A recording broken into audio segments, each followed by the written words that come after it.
Turning to page 26 of the calendar, House Bill 1998, a bill to amend the Code of Virginia Land Evaluation of Transportation Projects in the Northern Virginia Transportation District. Report from Transportation on January 25th with an amendment. Gentleman from Fairfax, Mr. Lemunyon.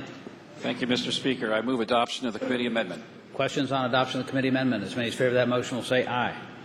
Those opposed, no. The amendment is agreed to. Gentleman from Fairfax. Thank you, Mr. Speaker, and ladies and gentlemen of the House. House Bill 1998 pertains to prioritizing transportation projects in the Northern Virginia District. In particular, it specifies that projects be objectively rated based on what they will do to reduce congestion during ordinary rush hour periods and separately improve regional mobility in the event of a homeland security emergency in the national capital area. It specifies that computer simulation technology be used to do this. It is an adoption of a process that was successfully used in the Hampton Roads area recently. An earlier version of the bill was reviewed by the Governor's Commission on Government Reform, found consistent with its recommendations, and it is also consistent with the recommendation of the recent JLARC report on transportation planning. I want to emphasize it does not direct money toward any project. It merely establishes lists of projects. I hope it would be the pleasure of the body to engross the bill and pass it on to its third reading. The gentleman from Fairfax, Mr. Surovell. Mr. Speaker, would the gentleman rise for a question? Gentleman yield. Mr. Speaker, it would be a pleasure to yield. The gentleman yields. I was reading this. I was reading the language, and it focuses a lot on traffic congestion. Is traffic congestion defined anywhere in the code as to exactly how you figure out what that is? Mr. Speaker, I would respond to the gentleman by saying it's not defined in the code, but based on extensive conversations with VDOT and the people that implement these models, they have various criteria that they use to determine congestion and how much it might be increased or reduced, and it was not our intent here to try to further define what they could already do so well. Further question, Mr. Speaker? Will the gentleman yield? I'd be pleased to yield. Gentleman yields. I mean, as the gentleman knows, many of us in Northern Virginia suffer the effects of lack of investment in our transportation infrastructure. We have lots of traffic backups in various places. The backups in my district are pretty severe, but they might not, for example, have as many cars or people stuck in them as the backups in yours, which happens to have a major interstate running through it. And I have concerns as to how this formula will weight, for example, a backup in my area versus a backup in your area. What in this bill, would give me peace of mind that the traffic congestion in my area, which affects my people horribly, might be weighted in some way fairly with yours, even though yours has maybe more people stuck in it. Mr. Speaker, I would respond to the gentleman by saying that it's my understanding, among other things, that the computer modelers may take into account as they evaluate time it takes to get from a particular point A to point B that could be defined in any location, say it going 55 miles an hour or whatever the speed limit may be, compared to what it is in actual practice, and then compare the two numbers as a ratio. So I'm not concerned. I hope the gentleman would be concerned that this methodology would favor or disfavor one location over another or one road over another in Northern Virginia. It's to use conventional existing technology and simulation processes that are already in use. Further question, Mr. Speaker? Will the gentleman yield? I'd be pleased to yield. Gentleman yields. Well, another concern that I have about it is that, from my point of view, investment in the infrastructure within my district would be a terrific economic development opportunity, which would also generate a lot of jobs. Why shouldn't this formula also consider the amount of jobs or economic development or other tax revenue that would be created by the investment instead of focusing solely upon congestion? Mr. Speaker, I would respond to the gentleman by saying he makes an excellent point, and those are factors to consider when funding is actually to be performed of projects.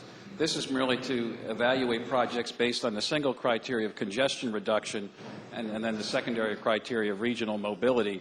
It's not to discount any of those other considerations, and I would point out there's nothing in the current code that's redacted by this bill. This is only additional language. So he makes a good point. It's not something that the simulation technology can incorporate. Further question, Mr. Speaker? Will the gentleman yield? I'd be pleased to yield. Gentleman yields. One other concern I had was that I look at, it talks about a list of projects, but I'm not really sure that the bill clearly defines where this list of projects is to come from. And I know that there's people in my part of the county which would very much, I think the biggest priority in my seat might be the extension of the yellow line. Gentleman from Prince William I know is very interested in extension of the blue line down to Woodbridge. Some people I know in your area are worried about the extension of the orange line, and it's not clear to me how different projects may or may not get onto this list that's going to go through this computer model and where it's going to be coming from. I mean, do you have any answer for that? Mr. Speaker, I would respond to the gentleman by calling his attention to lines 38 through 43 of the bill, where it says projects included, but not limited to a plan known as Transaction 2030 and subsequent updates. And then in line 41, point out that we have a very open-ended statement, other highway, rail, and bus projects that could make a significant impact. So it is the intent of the bill that any significant project, in fact, all significant projects, be evaluated. Further questions, Mr. Speaker? Will the gentleman yield?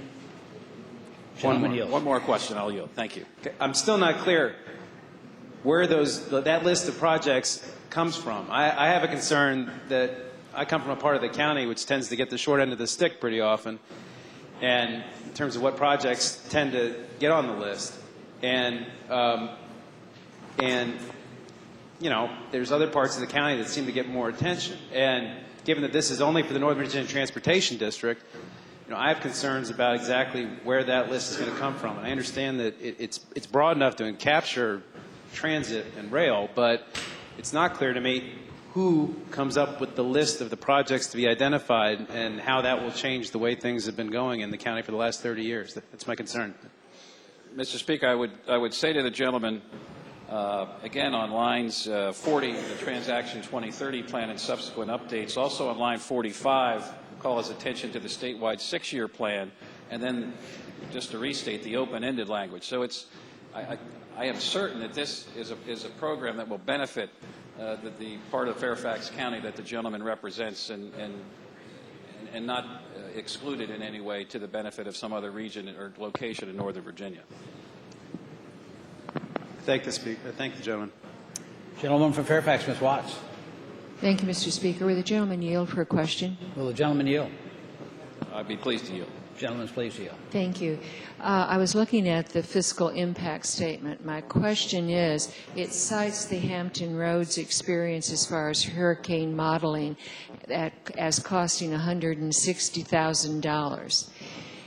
Am I to interpret that the $160,000 could be used for multiple project modeling of the 25, or is it 25 times $160,000 for $4 million, or any combination thereof? Mr. Speaker, I would say to the gentlelady from Fairfax that the bill has no fiscal impact statement associated with it. I've had extensive conversations with the Department of Transportation. They believe they can accomplish this with the resources that they already have. And I would point out in lines 24 and 25 that we leave a lot of latitude for VDOT to cooperate with the Northern Virginia Transportation Authority, which has a small, very similar project already underway, as well as the Commonwealth Transportation Board or any other private entity that may be able to conduct it. So we give VDOT a lot of flexibility, but I'm confident that they can do this within, they tell me they can do this within the scope of their current budget. I thank the gentleman. Shall the bill be engrossed and passed to its third reading? As many as favor of that motion will say aye. Aye. Those opposed, no. Bill is engrossed and passed to its third reading.